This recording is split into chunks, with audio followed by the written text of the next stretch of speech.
Oh my God, life out in the sticks, man. So, I mean, there's gonna be some traffic noises. There's a lot of trucks on this street. But, dude, okay, so I'll describe my Airbnb and shit in a bit, but now that I'm by myself again and I'm not packed in with people, it's a lot more relaxing. But I still woke up way too early. Woke up at like 7 in the morning and I'm like, nah, try to go back to sleep. Come on, guy, try to go back to sleep. And I was just drifting in and out of sleep till about 8:20 or so. Just could never quite fall back asleep. But I always have the rain noises. I play like rain sounds through my headphones. And at one point, because there's a lot of trucks here. And at one point, because I was drifting in and out of consciousness, hearing the rain sound and my little heater in the room that I had set to 16 degrees because I'm not a psychopath, but I heard that hum and I heard the rain together. And I was thinking like, oh no, it's fucking raining out? Fuck, that's gonna ruin the day, it's raining. Even though I'd already seen outside earlier that it was not raining. It's clear ass sky. And then I realized, oh, it's the rain sounds in my ears making me think it's raining. And then I started laughing and I'm like, all right, it's not gonna get better than that. I might still be a little tuckered out, but if you wake up laughing, that's pretty good. That's a pretty good start to the day. Then I'm like checking out this new neighborhood because I pretty much just passed out yesterday. I didn't do shit. There's a laundromat right across the street, so that's good. Right around the corner is a 7-Eleven. I'm like, sweet, all right, this is all working out pretty well. And in the 7-Eleven, they have the mackerel ginger soy thing. They got 3 of them in there. It's fucking insane. They were like completely gone from Tokyo. I mean, technically I'm still in Tokyo, but not really. I'm way far west. And yeah, it's like, what the fuck? Amazing. So the dream's not over. I almost feel like I should eat this thing and then just go in and eat another one. But that would be excessive. They're kind of big. And they also had this cream cheese and vanilla thing that itself is also, each of these is like a 420 yen item, which is a lot for a 7-Eleven thing. Because it's like this big, long cream cheese and vanilla thing. So eating these both together is way enough. I can't eat more than this. That'd be insane. This is already kind of insane, but I was really hungry last night, but I was so exhausted. I didn't want to leave the fucking place. I was like, fuck it, I'm in for the night. And the only thing I had on me was like a bag of those sour fucking plums from 7-Eleven that are really sour. So I just mixed them in my mouth with a bunch of water to take away a bit of the sour and chewed that up, and that's all I had to eat. So I'm starving. So anyway, that's really all I wanted to start the day off with. Started the day laughing. My favorite mackerel ginger soy sauce thing that is absolutely gone. I couldn't find it anywhere in Tokyo anymore. Still here for some reason, way out in, because I can tell you what this neighborhood's called. Ishikawamachi. Ishikawamachi. And my plan after I eat this stuff is to head to Komina Station, Komiya. And from there, the world's my oyster. Yeah, and I guess the larger area is Hachioji, because that's the station I was at. Fuck yeah, dog. So far, so good, man. So far, so good. Okay, I gotta stop talking. I gotta eat this fucking shit. Oh yeah, there's a bus going by too, so there is a bus station near here. And I got to ask the Airbnb guy, because I've only taken a bus once ever. In 2019, me and Brad took one bus to go to a waterfall. And we just paid in coins, I guess. But I'm really not quite sure how the bus system works, because again, he knows how to speak Japanese and Brad dealt with it. But I did get a chance to ask the guy if the buses took Suica cards, and they do apparently. So I could probably just take a bus with my little card, but it's like a 20-minute walk to the station. I would prefer to walk than to wait. I hate waiting for a bus. At least walking. You feel the movement. Man, yeah, this is like truck town. So many guys driving trucks. This is truck neighborhood for sure. Okay, I'm gonna eat.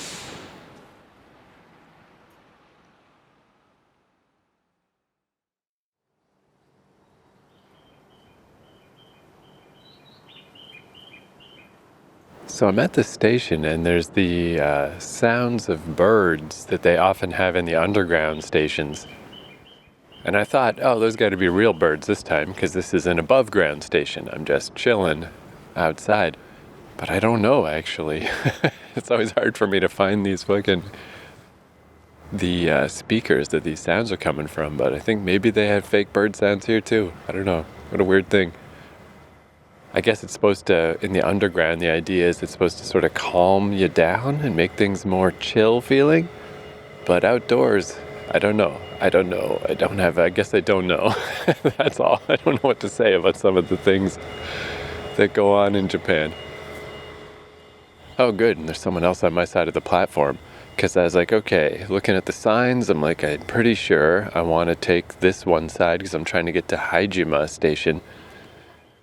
And the other side goes back to Hachioji, which I'm definitely going to do at some point.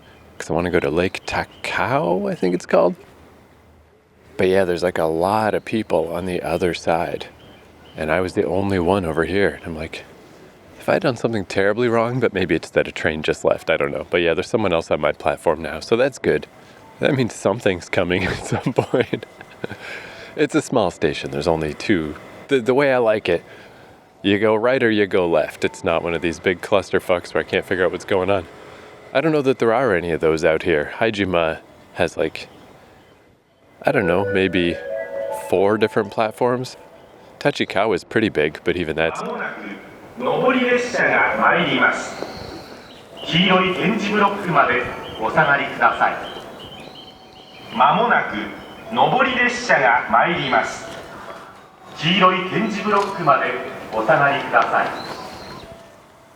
Speaking of things I don't understand, Mary Had a Little Lamb jingle is playing. And again, I don't know where is that coming from. Is that part of the station? Okay, it must mean that the train's coming. For some reason, Mary Had a Little Lamb.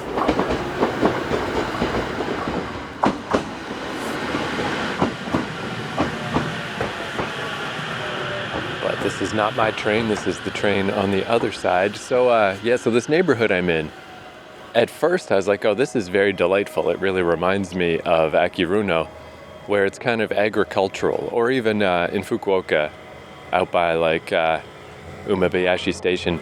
I like the agricultural kind of neighborhoods because they're really cool. They just have like, because of the fields, you get a really good view of stuff around, and there's greenhouses. And this neighborhood seemed like that. When I left the 7-Eleven, I walked by.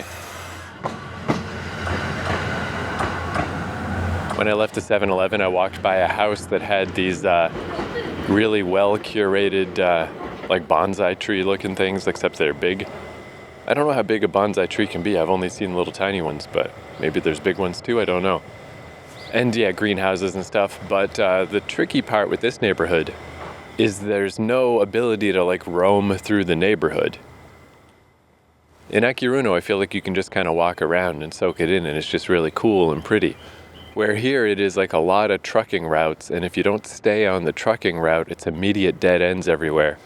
So it's not the kind of neighborhood I would hang out in, but that's fine, because I'm not here to hang out, I'm just here to sleep. So it's like a 20-minute walk past 2 different 7-Elevens on the way to this station. Not bad, but I suspect that's all I'm going to do in this hood. Though one thing I noticed, the weird thing about being in these like outlying areas, because like as I sat outside that 7-Eleven and just watched the world go by, and it was just all guys in trucks pretty much. And like one guy gets out of his truck and he's got like cool sunglasses on, and it's just like yeah, we're definitely in a more rural feeling place. And it really made me feel like that 7-Eleven is probably sort of the equivalent of like a diner. You know, you go in, you're the trucker guy, you go in and Flo is like, hey hun, what can I get you? You know, that type of vibe. And hey, the upside to that is sometimes they got the fucking delicious mackerel thing that the city folk ain't got no more. That's so nice too, because it just feels like real food, you know, just like fish on rice. It's so good.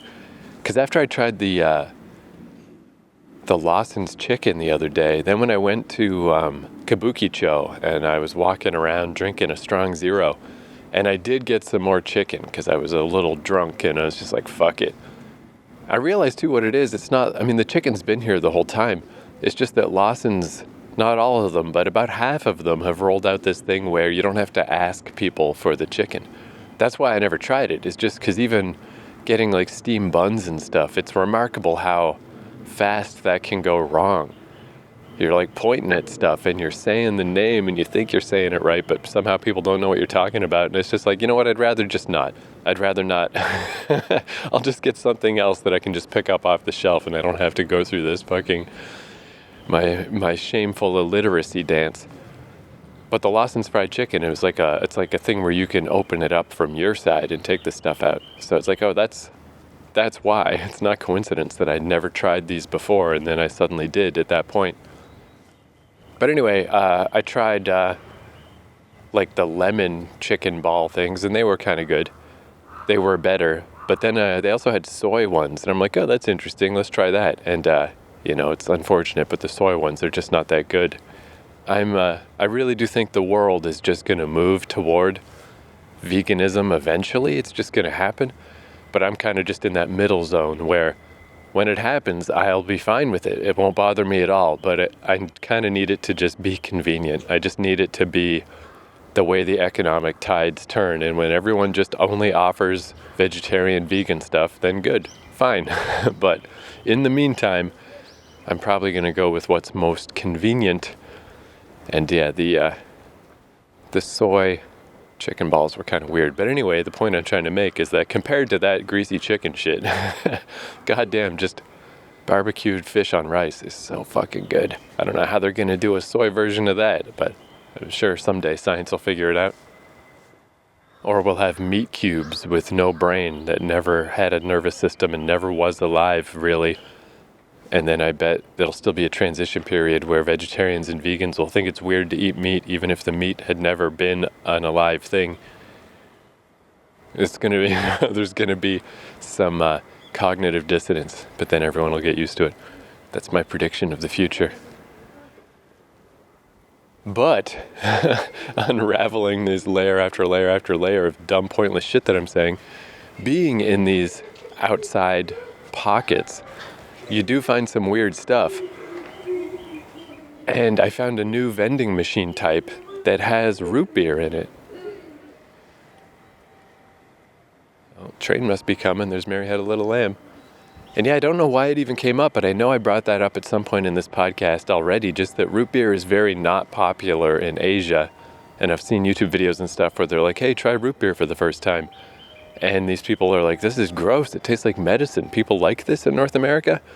And I always thought that was weird because root beer is my favorite pop flavor, my favorite soda. But I don't really drink any soda anymore. So I saw the root beer and I'm like, at some point I got to try this, I guess. But it's probably just going to be root beer. And I don't actually want to drink it. I don't want to drink a big bottle of pop. I don't know when it's going to happen. But I got to try it at some point just because I didn't think I'd see root beer anywhere. But there's this machine type. I've seen it twice. There's one right around the corner from my Airbnb. So it's just a stupid little thing, but just these little things that not once anywhere in Tokyo did I see root beer. Or anywhere else, in fact. But for some reason in Hachioji, they're like, yeah, we'll give you some fucking root beer. You need your root beer while you're trucking, I guess. All right, train's coming, so I'm going to get on this train.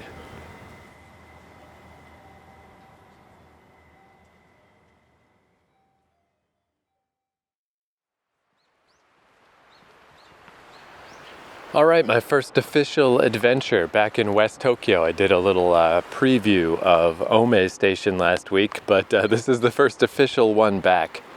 Right now I'm walking past a little trout farm thing, just a nice stream. Going across a little bridge, just beautiful fucking mountains all around me, like right by me now, not in the far distance, they're like right here. Oh, there's some people hiking along. Maybe you can hear their bear bell. They're like across the stream from me and I can hear that bell. The bell makes a lot of noise. That's one of those things that, I guess theoretically I should have one, but I've heard arguments for and against the bear bells, whether or not they're really that effective. I guess the idea is it's just supposed to warn a bear, just so you don't stumble upon each other, just so a bear knows you're coming by and the bears tend to just go away from the sound. But that clinking would drive me fucking crazy. There's just no way. That's not... If I had a bell on me all the time, I would just go nuts. Even just in like games like Dark Souls, if you wear the plate armor that makes a clinking sound every time you walk, I gotta turn the sound off. I'm just like, God fucking damn it. I can't take it. So, I was glad to see that there was two sides to the bell debate. And that I'm not just being completely negligent by not having a bear bell. But also, the only bear attacks that have happened in Japan this year are in northern Japan, in the North Island. And I'm really not going that far. I mean, I'm still very much in civilization right now. There's a phone booth. Just gonna walk through a little forestry access path because I want to get to Kongo Falls, because I did this earlier and I got to the location of the waterfall and I didn't realize that I was just seeing the little weird foot of the waterfall. There was a hole and a chain and I was supposed to climb through there to see the actual waterfall, and I didn't see it. But the reason I want to do this mission right now is that I'm going in backwards this time. Before, I went to Kamine Park and then followed some pretty well laid out paths, so it really wasn't too hard to find the waterfall and then to funnel out to exit to this little weird backstreet area that I'm at now. But I've learned through tough, hard experience, through my grizzled experience, that going backwards is a lot harder. A lot of these like obvious treks that seem easy to reverse engineer are a lot tougher than they seem like they're going to be. Like, for example, I'm at a crossroads right now, and according to my map, I think I'm supposed to go to the left here.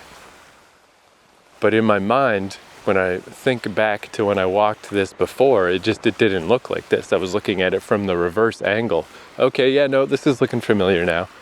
As I turn this corner and look back, yeah, this view of the bridge, okay, I did see this for sure, because I remember I tried to take a picture of it, and the pictures here, just with the fisheye nature of my little Google Pixel 2, I can't really alter it. It's not one of these cool phones with 3 different lenses. It's just got the one, and it's not good for these like depth pictures where you have like different layers, where in front of me, I got like a big gulch with some water flowing and a bridge, and behind it another bridge, and behind that the mountains. And yeah, the picture didn't work out at all. Okay, so I'm going the right way. That's good. But yeah, I wanted to do this first because I just feel like there's a pretty decent chance this isn't going to work out. It seems like all I got to do is walk down this road to the forestry access path and just follow that path. But if there's anything on the way there, it felt like a singular path on the way out, but maybe there were other routes that I just didn't see. You know, as long as I was just being directed back out to civilization, it all seemed very easy. But there may have been all kinds of shit that I just was not aware of that I'm going to see now as I go the other way. So in case this fails and I have to do another run back through Kamine Park as the entry point, which that'll be no problem. That one will go easy for sure. But if this one fails, I'll do that one later down the road. I got about 2 weeks in this neighborhood. So I thought, let's just do this right off. Let's kick off with this one. Go see a waterfall. Man, it's so nice too, just to take this quick little ride. It's literally one stop from where I was hearing the Mary Had a Little Lamb jingle to Haijima Station, and then from Haijima, it's whatever, 5 or 6, just this little mini line to Musashi Itsukaishi. And it's so dang beautiful. I was thinking that because I came here in the fall, I thought maybe if I go down south to Fukuoka, and then when I come back up to Tokyo, maybe it'll suddenly be like a severe swing into wintertime weather. Man, was I only in Fukuoka for 3 weeks? I think I was. It felt like a long time, but I guess 3 weeks is kind of a long time. But it felt longer than that, in a good way. But then getting back to Tokyo, everything looked normal still. It didn't look at all like the weather had changed, and it hadn't, temperature-wise and stuff. It's still pretty dang warm. But then when I got to the neighborhood my Airbnb's in, I was like, okay, maybe this is it now. Maybe I couldn't tell in the city just because the city just always looks like a city. But now that I'm out here, everything's beautiful again. I think the problem is, or the issue or whatever, is just that the neighborhood my Airbnb is in, Hachioji, it just doesn't have any evergreen trees. So all the trees out there are very spindly and naked. It does look like winter. I noticed that this morning as I'm walking around. I'm like, oh yeah, there's that bleakness. There's that kind of winter death feeling. But now that I'm out here, it doesn't feel like that at all. You know, there's like a little bit of discoloration in the leaves and stuff. But if anything, most of the leaves that are going to change color have fallen. So the evergreen stuff is just even more green now than it used to be. It's still just like fully beautiful. But yeah, just to take the nice little easy, quick ride out here. It's so nice. Such a nice feeling. Yeah, so here's this first path into the woods, but I remember I sort of experimented briefly with this on my way out before, and it was filled with spider webs. And I was like, okay, I don't even know what that is, but whatever. So it's the next one that I want to go down. So I noticed on the train on the way here, the girl next to me was reading Peanuts comics, you know, Charlie Brown, Charles Schulz. And I was like, oh, that's a strange thing to read. I didn't want to make it too obvious that I was looking at her. I just tried to glance over, little micro glance. But then I realized it wasn't in Japanese, it was in English. And I thought, oh, that's a kind of good idea. If you want to learn English, a little gag comic like Charlie Brown, that's a good idea. You might be a little confused as to how it's supposed to be funny. I can see that being an issue. But as far as just short sentences and simple language, that's a good plan. But then I noticed her book was not a Peanuts book, it was some other book. And I was like, she's not hiding that in there, is she? Like in school, when you hide one book behind another book, so people won't know she's reading Peanuts comics. But no, I think it was just a textbook. I think it was a Learn English book, and they just used Peanuts as an example. Now that I think about it, I think I've seen Snoopy in specific. I think he's like because he was like MetLife or whatever, right? For like life insurance. I think he's the mascot for something here in Japan too. Maybe that same thing, I don't know. So I guess that makes sense. And I mean, next to Garfield, it is like the most famous comic strip. So yeah, maybe it's not the funniest thing in the world, but whatever. It's probably a good choice. You can't really do old school Andy Capp, where he's just like getting drunk and falling in the canal and literally beating his wife. Old school Andy Capp was fucking crazy. But I was also thinking that would never work in reverse. I mean, I haven't read a ton of gag comics from Japan, but all the ones I have are way inappropriate for general readers. Like Crayon Shin-chan. Crayon Shin-chan is still really popular out here. There's like a movie that just came out. There's a whole chicken chain called Nene's Chicken that seems to be based on Nene, who was like Shin-chan's little friend from school, I think. And I first read Shin-chan like 20 years ago. And it was already old at that point, I think. And yeah, it's still going strong. But it was like a good example. He's just this little kid who, a lot of the jokes are him misunderstanding or like deliberately misunderstanding what people are saying. So it's like these Japanese puns that don't really make sense to us. So it's a hard thing to translate anyway. But like one of the early strips that made me go like, oh, this is awesome, is Shin-chan's mom is always trying to reel him in and stop him from being such a fucking Dennis the Menace.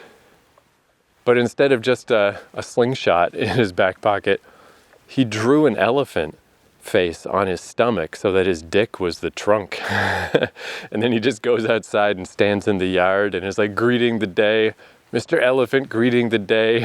So it's like, yeah, it's safe to say if you tried to do the reverse, like, oh, we'll try to teach people Japanese, with some nice Shin-chan fucking strips. Oh, there's a kid's dick. Like, I don't know, North America probably would be like, what the fuck, why is this in a textbook?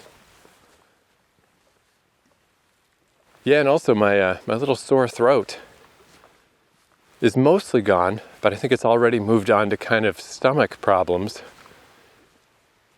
I definitely kind of wish I had stopped at the washroom at the Family Mart I just was at to buy a carton of coffee for this journey. But I don't feel terrible, but definitely some stomach probs a little bit.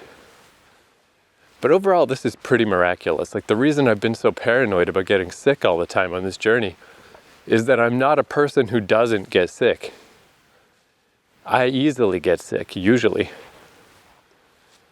And it was kind of weird during COVID because I just didn't talk to anybody. I just hiked around in the woods near my house. And our drugstore, Shoppers Drug Mart, it was the place where it had automatic doors that open when you go, near them, and a self-checkout. So I just would buy any groceries and stuff I needed without having to talk to anyone or touch anything. And no problem. Not only did I not catch COVID, I didn't even get sick for like 3 years. But then when things started opening up more, then I was getting sick all the time. Again, just normal colds, but it's like, fuck, like those real bad ones. So it's like 2 weeks minimum that you're like 2 weeks where you're like really sick, and then a little more on the end where you're shaking it off.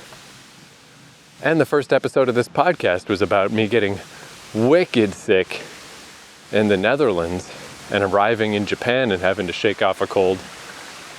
So yeah, I don't know, it's just pretty fucking miraculous that I've managed to avoid getting sick, and then even this time when I definitely did catch something, unquestionably, but I'm like rushing through it, I'm cycling through it super fast. And it's, I don't know, man, it's just fucking cool. So here's something I noticed from this perspective. I don't think I can get there. This is weird. So I'm walking up this creek, and there's a big, I was going to say pile of rocks, but I guess it's just a mini mountain. It's just part of the mountain with trees growing out of it and stuff. This would be very hard to traverse. But there's a little shrine behind it. There's no way I'm going to try to clamber over there. It's really hard looking to get to, and it's all mossy, and it looks like it's long been forgotten. But that's weird. What the heck is that doing there? That's kind of cool. I definitely hit the point while in Fukuoka where I just officially had my fill of temples and shrines, where it's just like, okay, I just don't care anymore. There's just so many of them. It doesn't feel special anymore. But when you see a little weird one like that, that's kind of cool. It's hard to even see that it's there, and you really have to work to get there. You would earn it if you got to that thing. I ain't gonna earn it though. I'm not going. I heard an interesting thing though about about how the Shintoism and Buddhism, technically a lot of people identify as one or the other, if not both. But people in Japan really are not particularly religious in the way that we would recognize. They don't really, they just kind of do it. They don't really have like some deep attachment to their religion like people do in North America and other places. But one explanation I heard is that the true religion of Japan, the unlabeled one, is that if you wanted to pick the thing that everyone is observing and everyone is taking serious and that guides people's decisions, you could say that the religion of Japan is Japanese society. And that makes a lot of sense, because like even just watching people, just little stuff like watching them on the subway, the politeness and the way people bow to each other and the way people interact, and it's like walking on eggshells all the time to make sure you're not overstepping a bound or, stepping on someone's toes, figuratively. And almost everyone does it, and they do it to a degree that we certainly do not. Like I remember I mentioned it, it's one of my very first experiences I ever had in Japan, is just getting on the Skyliner to leave Narita Airport, and that the guy who went in to clean the subway car did a bow to the empty subway car as he left, even though no one was there but me, and he did not know that I was watching. He would have done it whether people were there or not. And that does feel very much like a religious observance, and it is just a sign of how strongly Japan tries to maintain its societal norms. Which, on the one hand, is like, yeah, I mean, again, we're just not collectivists like that in North America. I don't know that I would want things to be that way in North America. Feels like there's a lot of potential bad stuff that can come of that. I think we're probably ultimately better off just being haranguing, annoying individualists like we are, because it's annoying that no one can tell you what to do and that everyone just goes off half-cocked doing whatever they want. But on the other hand, everyone does whatever they want. And that's nice, you know? But then there's also stuff like, again, these examples are so shallow. But the washroom thing, that I just wish we had washrooms the way they do in Japan. I wish everyone did. But it would just never work. Like when I am in like a quiet neighborhood late at night, like when I was near that cemetery by Napori Station, and there was just a washroom just right there. Oh, there's actually someone coming up the road in a truck, the only person I've ever seen on this road.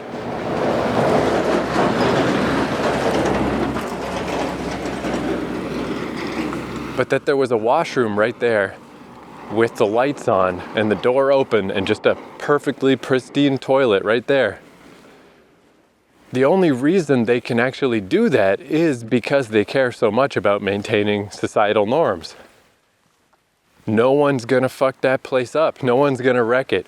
If they do, it's like a very rare event.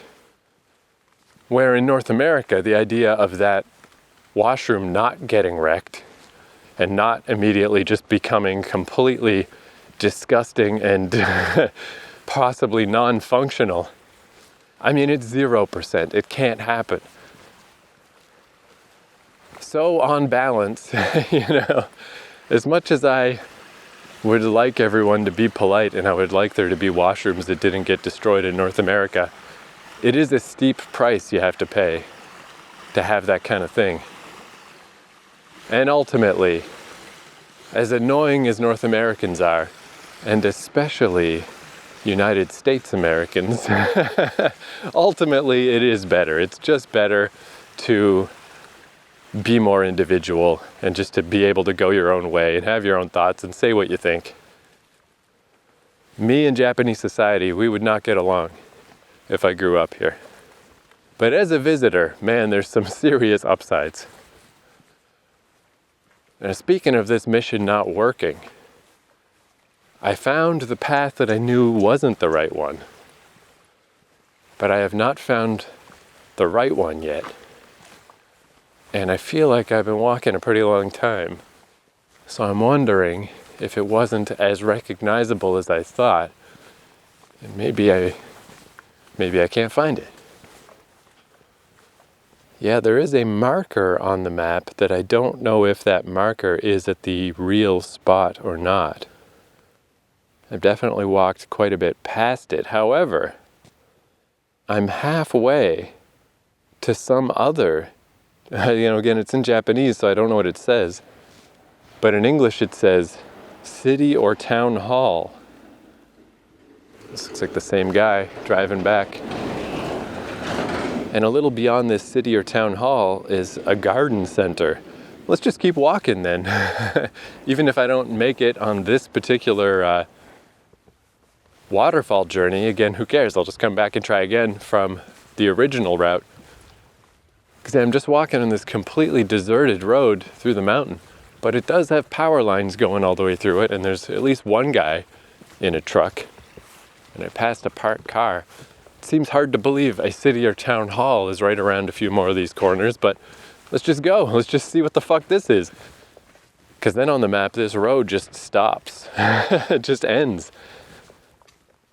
So I don't know what the heck this is.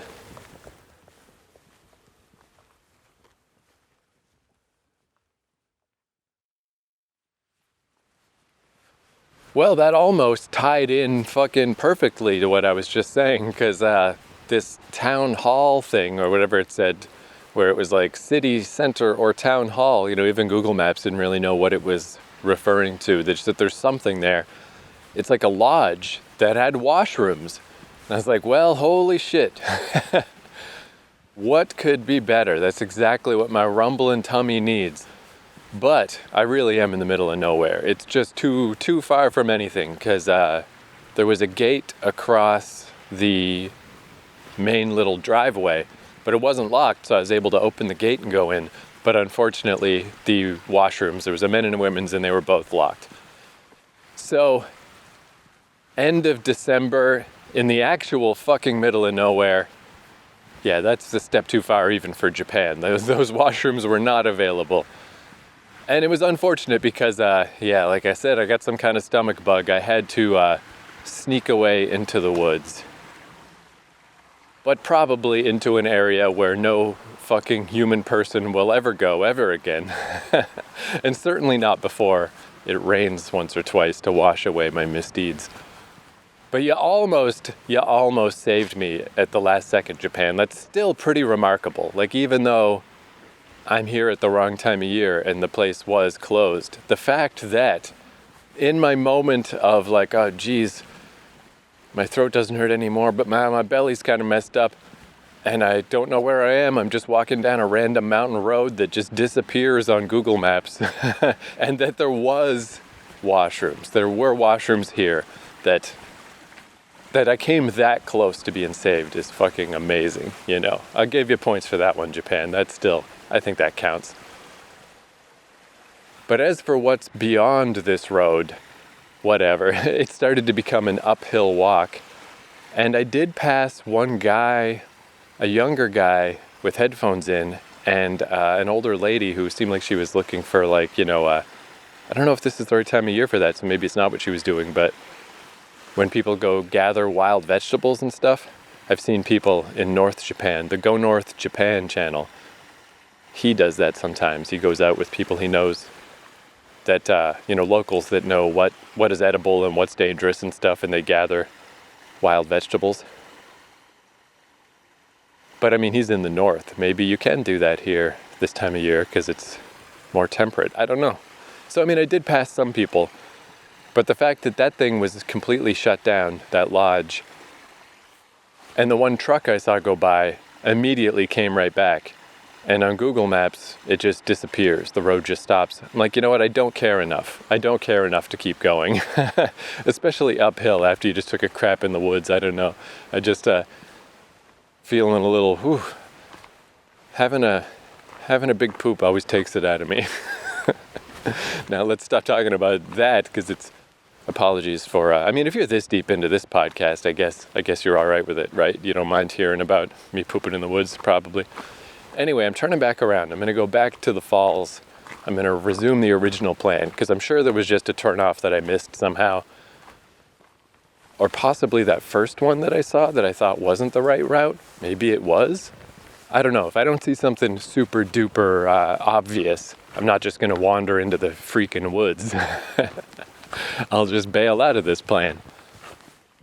But assuming I can find the turnoff, I mean, I'm only 20 minutes away from the original plan. It's not like I've wandered too far. But yeah, it's the perfect example of what I was saying about trying to reverse engineer a plan. When you come off of a mountain path, even in this case, I mean, it was like a forestry road next to a stream with a big sign, a big rusty sign that says forestry road access. It feels like that's hard to miss. But you're coming off of that, bumping into a road. That's just way easier than the reverse, where you're just on a big long road and now you just got to find that one point. I don't know how I walked past it. And then there's stuff like here on the other side. There's a little man-made bridge, but it's like a really sturdy, well-made bridge. It's just like, I the length of a 2x4, but it's with like 3 2x4s and little slats across it, and it's got like a metal railing. It's a pretty good path. And then it goes up into, maybe I will explore this a little. I just got to see what this is, because it's so distinctly something. And then it's got these like paths up the side of the mountain. But these look a little different than what I've usually seen. Instead of little stairs, these are just like diagonal logs laid down to kind of make a series of almost like ramps going up the side of the mountain. But I mean, there can't be anything up there. It's just mountain. I don't know, I'll go up a little ways and see. But like, it's just so weird that it's such a distinct start to a trail. But what could this possibly be leading to?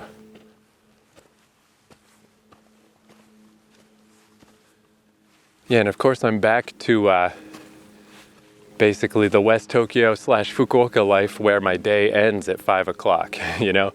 I gotta start reeling it in about 4 o'clock, and by 5:30 it's gonna be dark. That was definitely one difference. Being in Tokyo Center didn't matter what time it was, you know? Then the city lights will just turn on. So around here my days are a lot shorter, but my Airbnb is so close that no problem. And apparently I'm incapable of sleeping in, so that helps. Alright, so I walked up that trail. I see, now it's connected up to a much more real trail through these mountains. Cool. This is like a hidden trail along the side of the mountains that I had no idea was here. But it's on the wrong side. And there's less than nothing on Google Maps. Like, there's just nothing in this direction at all. Yeah, but it does go higher up into the mountain. I don't know, this is very cool. Definitely something I would do if I lived around here.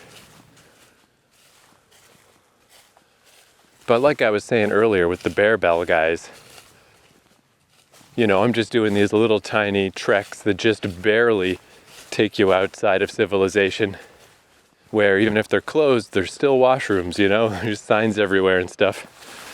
I think this is a perfect example of a place I should not go without bear spray or bells or proper equipment. That's literally just a path up into the woods. It's fucking cool that it's here, but that is not for me. That is not what I'm here to do. I actually passed an older guy on the way here when I went across the first bridge, leaving the proper city, who had like the 2 hiking poles and everything. That's what this is. That's the get a backpack with supplies, have your 2 hiking poles, do a real mountain hike. I'm a poser. I'm a pretender to the throne. But I think that's a fine thing to be, as long as you know that's what you are. You know, I always think of that guy Christopher McCandless. They did that movie Into the Wild about him. And it's a very exciting story. This guy who just kept living in the woods more and more and more, until eventually up in Alaska he went and lived in a old abandoned bus for the winter. But it just keeps getting more and more severe. I read the book also after, and it gets into more detail, that rather than getting kind of better at preparation, it seemed like he was getting worse. Like the last guy who saw him, who dropped him off before he trekked out into the Alaskan woods, said he just was like not properly dressed. It's like, winter is coming, guy. What are you wearing? This is all you have, you know? And the guy tried to convince him, like, come on, let me drive you back to town. Like, this is not a good idea. It's like that dude, McCandless, he just wanted to keep pushing things. Like, he wanted to prove how little he needed, how well he could survive with nothing. And then he starved to death, and then when they found him, he wasn't even really that far. It was just that the route he had originally taken flooded out, so he couldn't come back the original way he had come. And with that one route blocked off, he didn't know how to escape. But he wasn't actually that far from civilization. You know, if he had a better understanding of the terrain, and if he had been better prepared, it probably wouldn't have been that hard for him to get out of there and survive. But he was like pushing it, you know, that was what made him excited, was like, man, I got like nothing and I'm foraging off the land and I'm living and surviving. So as exciting of a story as it was, I always very much keep that lesson in mind of know your fucking limits, know who you are. To me, big bad nerd number one, a little hike is very exciting. Like, ooh, I hiked for 2 whole hours to a waterfall that I couldn't find, where there's signs at all points and people that I keep bumping into along the way. What an adventure! You know, that's my level of adventure. That feels pretty fucking exciting to me. Whereas this thing I just found, I'm just down now off the mountain back to the road. Perfect example of a real hike, actual going off into the woods. That is not a good idea for me to do. But if you are the kind of person who is prepared for that type of thing, it's right here, you know? This is like less than an hour's walk from a subway station. Fucking amazing. All right, so since there's this green dot on Google Maps, I can at least use that as some kind of a guide point. I don't know if that green dot actually relates at all to the path, because again, it's in Japanese. I don't know why it won't just tell me what these things are in English. It would be a lot fucking easier on me. But I can at least use that as a demarcation before and after the green dot. And yeah, the path was following a creek as well, which I'm walking along a creek right now. I mean, it's probably, yeah, it's like, does that mean I already missed it? Or probably the one I was following connects to this one. I don't know. Again, I'm perfectly fine with this not working out today. If it's not blatantly fucking obvious where I'm supposed to go, fuck it. Save it for another day. Go through Kamine Park where everything has copious numbers of signs everywhere. Because even that, man, talk about the illusion of nature. Where the first day, when I went up to the edge of the park and I realized you could keep going and I saw the signs for the falls, and then I saw the big power plant and it was getting too dark and I had to turn around. Then the second time when I went back, it turns out that power plant is not remotely in the woods. Like if you go down the steps to the power plant, you're just on a normal street and there's houses and shit right there. It's like, oh, like you feel like you're in the woods, but you just ain't. You just really ain't. But that's how I like it. That's what works for me, baby. Fake hiking, fake woods. Yeah, and here's actually another path on the other side of the road. So yeah, this is kind of cool. There's a whole bunch of hiking paths up over this mountain. But yeah, this isn't even a case where like there's a target to get to. I guess they do have, again, the little hiking man on Google Maps, but no little green dots. So that's, you know, that's not, well, I don't know, it's so weird because then it looks like nowhere, but then there's Marita Restaurant on the Bonbori River. Basically, I guess if you get across this mountain to the other side, there's a road at the very least. And then the road goes down to Iriyama Pass. Yeah, this would be very fun with a person who lived around here, a person who knew what they were doing. And if you really go far enough, there's like a community center, so that's obviously very much back in civilization. But far enough away that there's no trains or anything, so I would still be fucked. Yeah, if you could find a little local guide, probably a good time. As far as exploratory fucking hiking goes, though, what's that they say with gambling? Know your limits and play within them. I think that applies to hiking as well.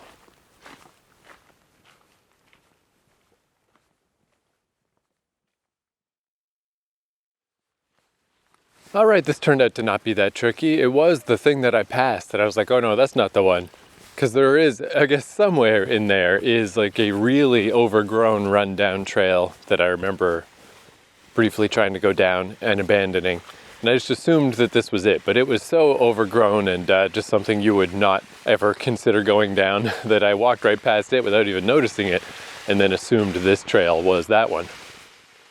But on Google Maps, it's actually really easy because there's the green dot to designate just this stream in general.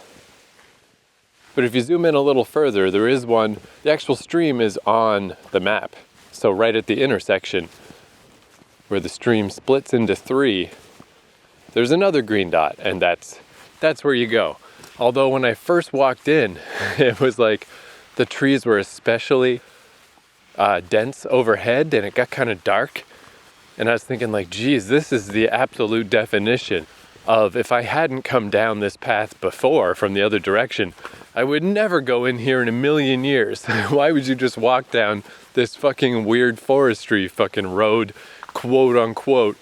It's barely a road. Driving down this thing would take some kind of expert. But once you get a little ways in, it opens up ahead, overhead.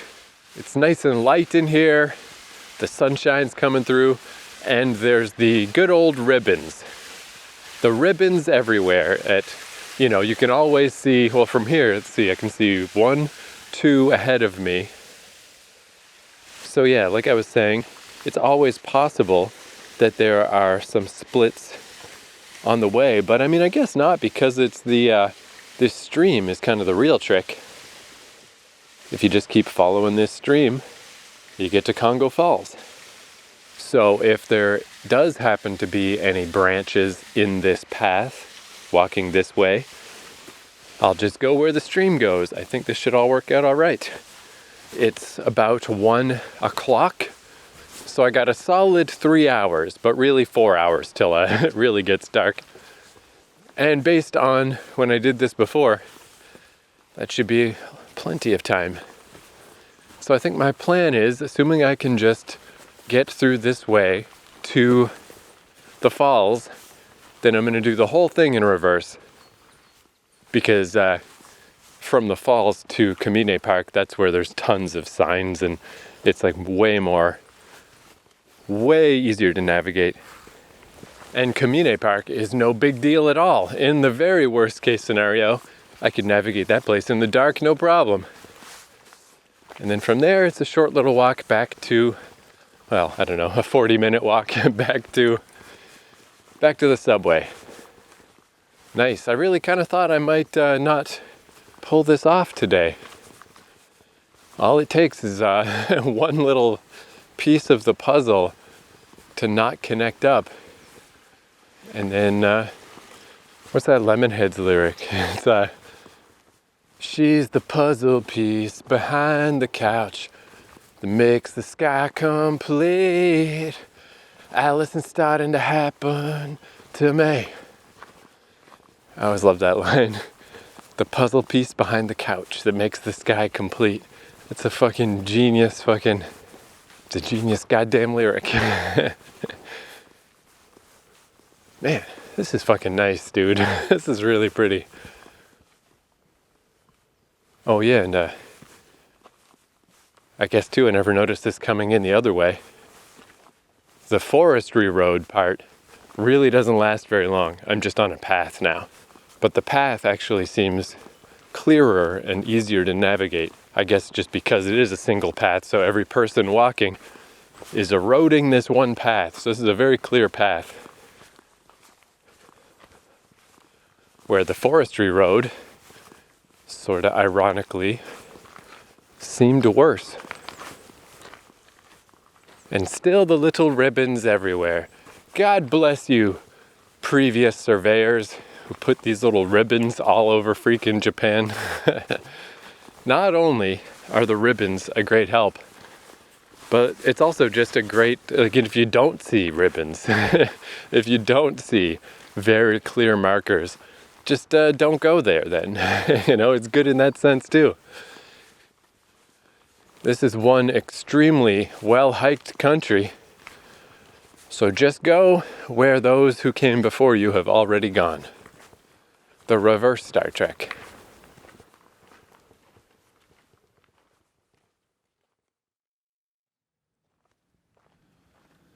Wow, that was actually a very short walk. It's like 15 or 20 minutes.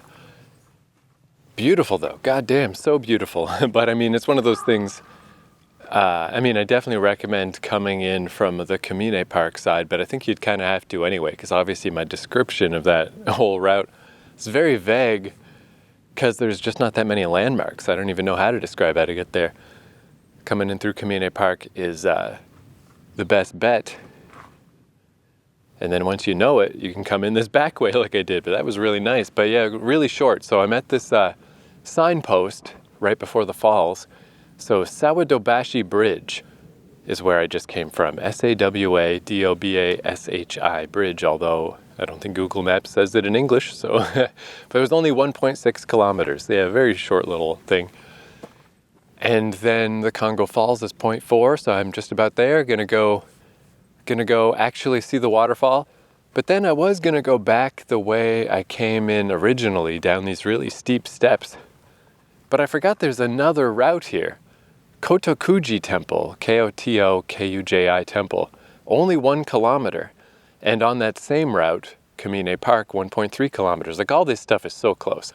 The way I came in, the Mount Imakuma direction is 1.4 kilometers. God, these are so tiny. These little trips are only just slightly longer than that fucking tunnel I went through that one time, which was 1.2 kilometers. I mean, in some ways that was longer. Yeah, it's weird because this feels like such an epic journey. I was even just thinking about it as I was walking. Like, I can't believe I did all this in one day.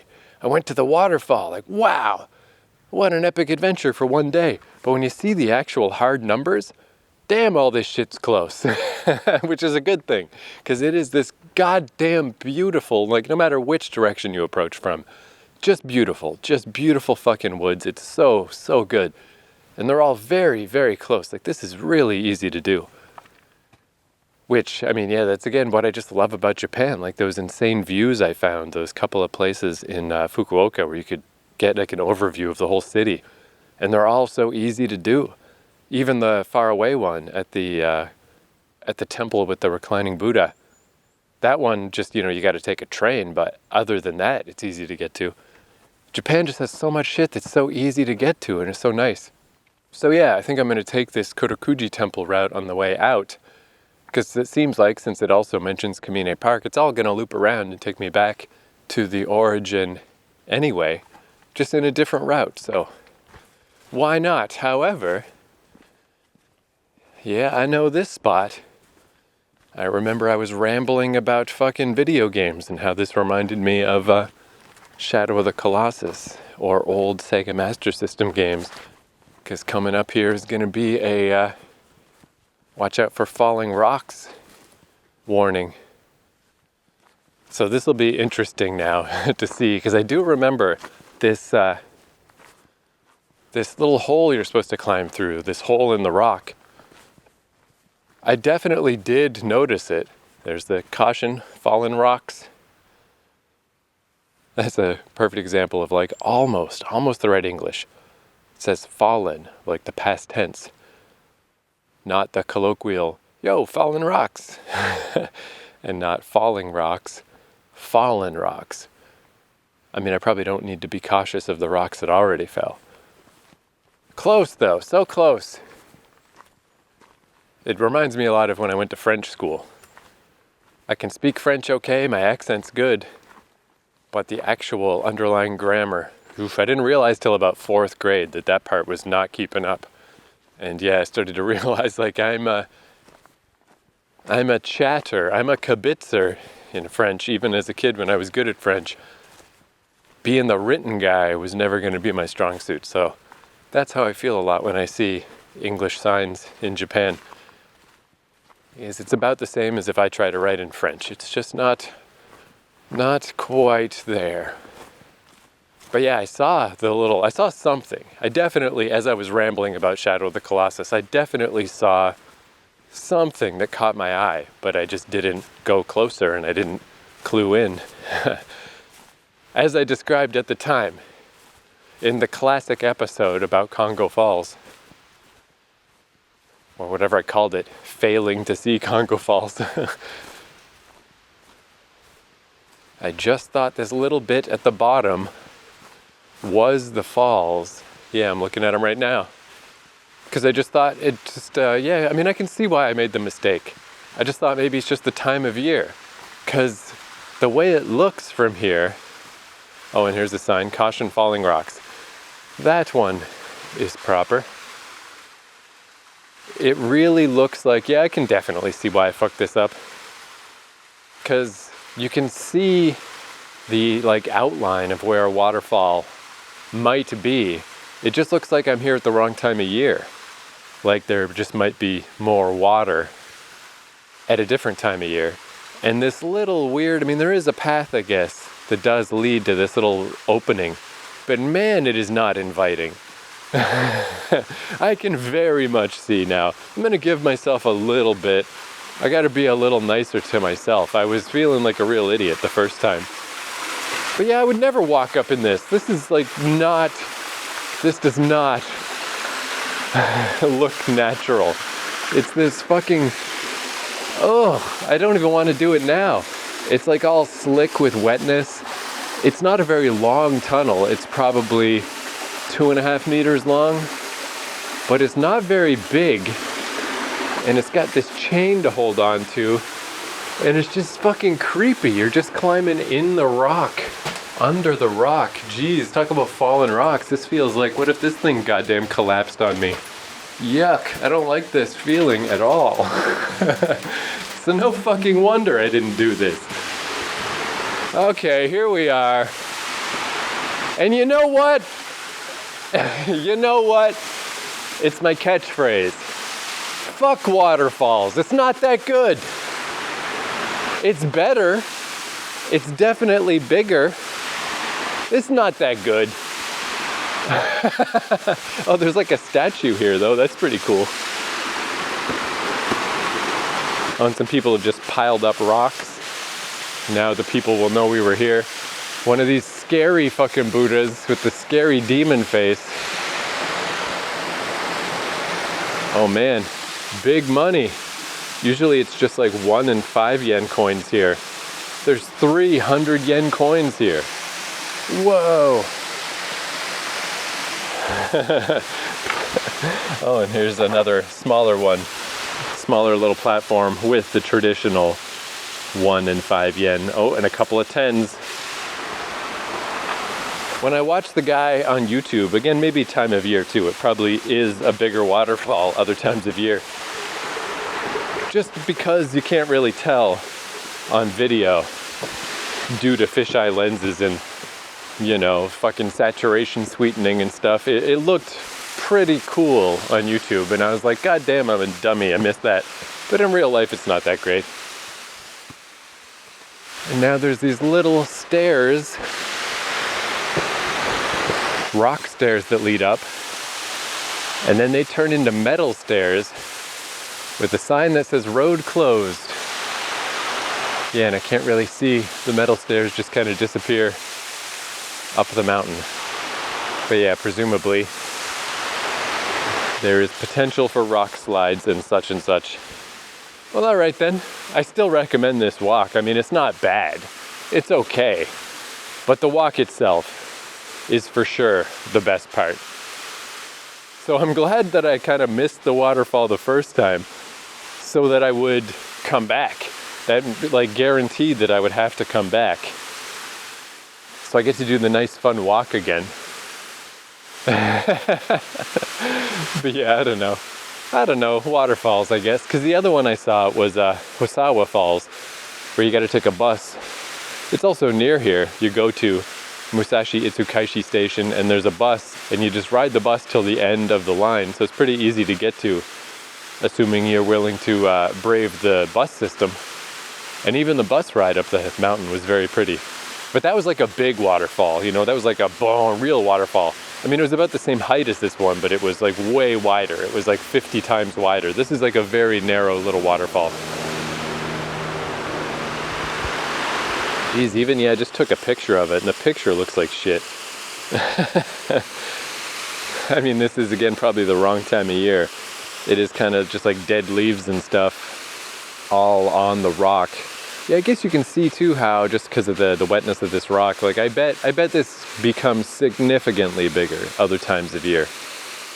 That's another thing that Go North Japan guy does. Quinlan is his name. He hikes around in North Japan a lot, and he'll show waterfalls at the different times of year. Like, here's what it looks like frozen in the middle of winter, and then here's what it looks like in the spring and in the summer. And that shit's pretty fucking rad. But yeah, I don't know, I'm trying to take a picture just to go along with the podcast, and these pictures look like butt. I'm gonna go back down to the bottom, maybe if I get a weird angle from down below. But yeah, that's, what kind of a dick am I? Complaining about a waterfall. It's just, I guess that's what I would say, is if you don't enjoy going for hikes, the waterfall is not going to make it worth it, you know. The waterfall is just a convenient reason to come out here, and then I think you'll be very whelmed by the waterfall. Like, I remember with Hosawa Falls, what was kind of cool about that is it was big enough that you could feel a rush of air pushing. You know, like it was windy just because of the amount of water falling. And I was like, that's pretty cool. Like, I tucked that away for if I'm ever writing about a waterfall. Like, that's something I didn't know happened. And I also remember there was one fucking plastic bottle floating in the pond at the bottom. And I tried to fish it out, but I couldn't get close enough. And it's like, what kind of dickhead did that? What an asshole. Yeah, actually, it looks cooler from the bottom. Now that I've kind of been here for a minute, it's all right. It's kind of cool. The initial, I guess I built it up in my brain as like, oh, I really made a mistake. I can't believe I missed the waterfall. So I guess the initial impression is I was like, so what if I missed that waterfall? That's not a big deal. But I guess now that I'm just letting it soak in a bit, it's all right. It's all right. I'm sorry I was so hard on you, Kongo Falls. You're okay. You're all right. Oh, I just turned around though, and I'm like, oh, there's that little creepy hole, creepy tunnel. I wish there was some other way to get down from here, but I guess I gotta go back through the tunnel. Well, I'll just stare at the fucking waterfall for a little more, soak it in. It is nice though how close this is. Because I was like, I got 3 hours, but I mean, because I guess it did take me 2 tries initially of kind of wandering around and trying to figure out how to get here. So I had it in my mind that this was quite a big journey, and that I'm like, I got 3 hours, but how long does it take? I'm not really sure. And it's all remarkably smaller than I remembered. Like I was saying, just like little 1.5 kilometer journeys. It's like very easy. Ludicrously so. If I had to guess, I mean, I would have thought it was like 8 times more than that.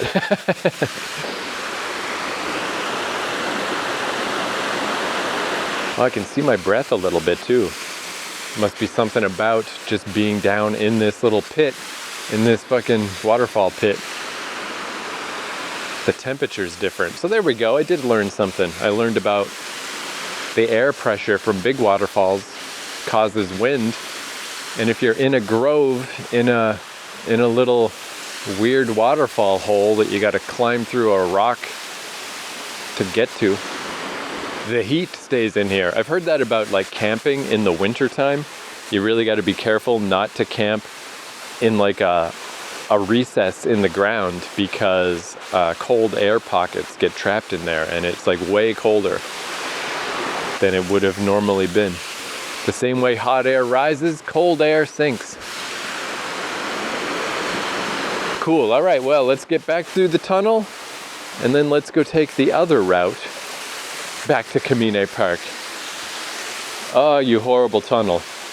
I've never really like spelunked, and I mean this isn't spelunking, the end is like right there.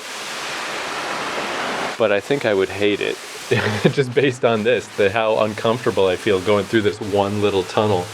Being in a real rock, like underground place, God, it sounds fucking terrible. Now let's hold on to this chain in case. I don't know how slick this is. I don't trust my shoes.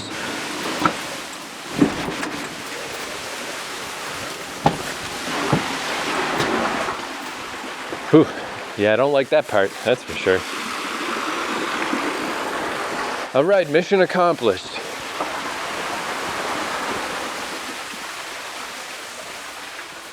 Whew.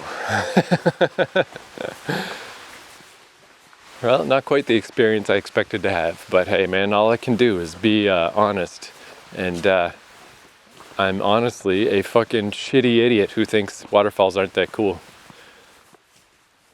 Where did that even come up? The fuck waterfalls thing? Oh, it was the Fukuoka, yeah, of course, because there was that other waterfall where there was a landslide, so I couldn't get up to the main waterfall. That's where I coined the phrase fuck waterfalls, because it's like, who cares? The adventure was the cool part. I don't need to see the waterfall. So yeah, I mean, that really does, I thought at the time I was just being a fucking dumbass. Just being a deliberately ignorant dipshit. But it's actually kind of holding true. Fuck waterfalls. It's a good target, it's a good excuse. But they just, they don't, there's a lot of things about the natural world that wow me, but waterfalls, they're not as, I mean, it's not that I don't like them, they're fine. It's just, I guess, like, people love waterfalls. They think waterfalls are the shit. And they just ain't that great, dude. It's just fucking water, you know? It's just water, bro. You could say this is just rocks and trees and dirt, but there is a lot of it, and you're just walking through it for hours. That's cool. A tiny little bit of water falling from one rock to another. It's not that cool. If anybody's ever peer pressuring you, hassling you about waterfalls, hey buddy, I heard you don't like waterfalls. You send them to me. You send them to me, I'll learn them. All right, I'm gonna go down this other path now and see what fucking happens.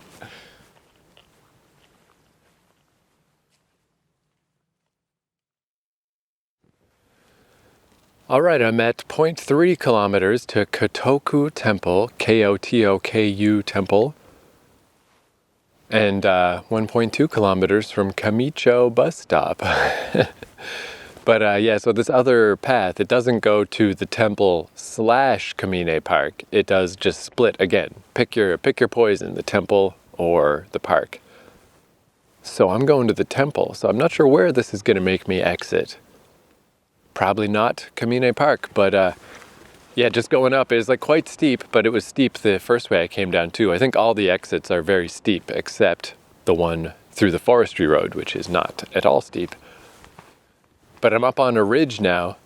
Yeah, it's just like climbing up these really steep wooden steps in the side of the mountain, and just beautiful.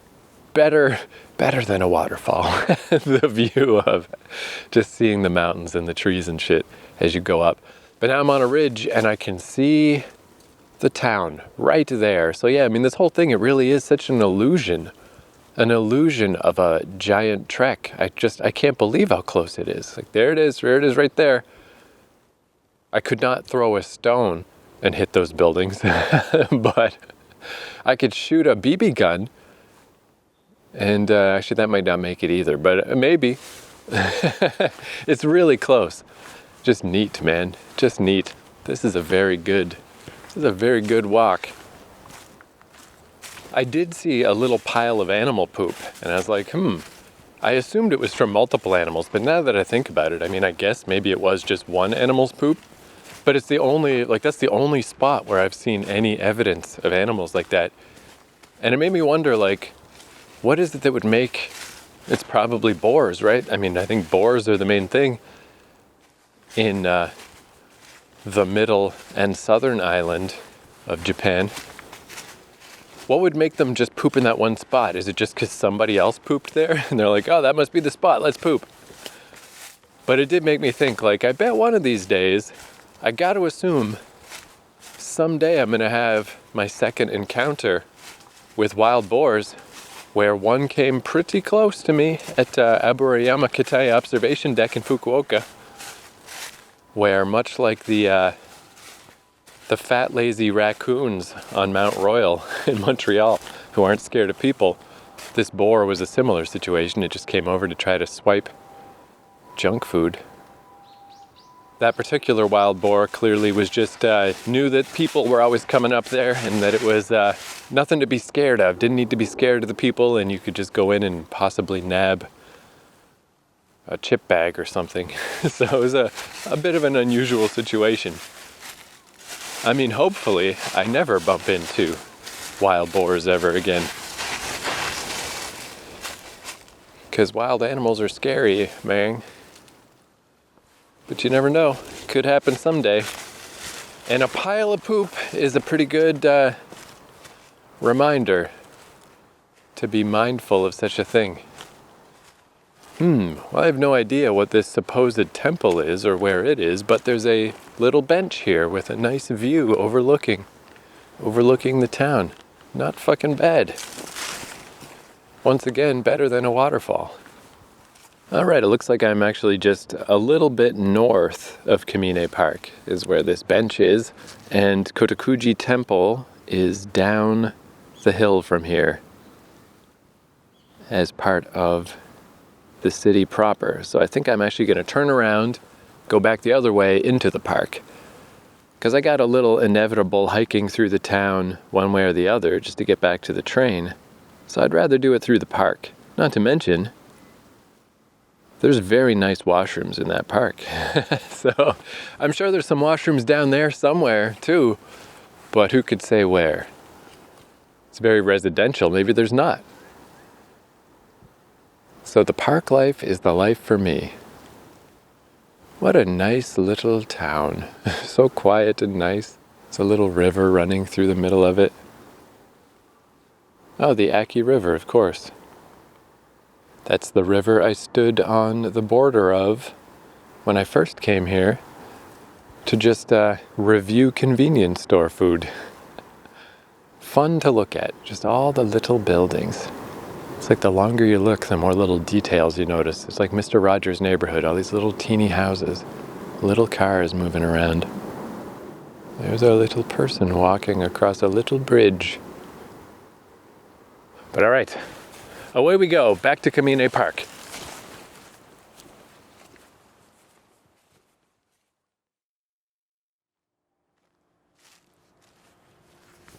So as I approached Kamine Park, I came at it from a different angle where I had walked around the back of the power station. And like I said, it just went down to some streets and some houses and stuff. And you realize, oh, I'm actually really not in nature at all.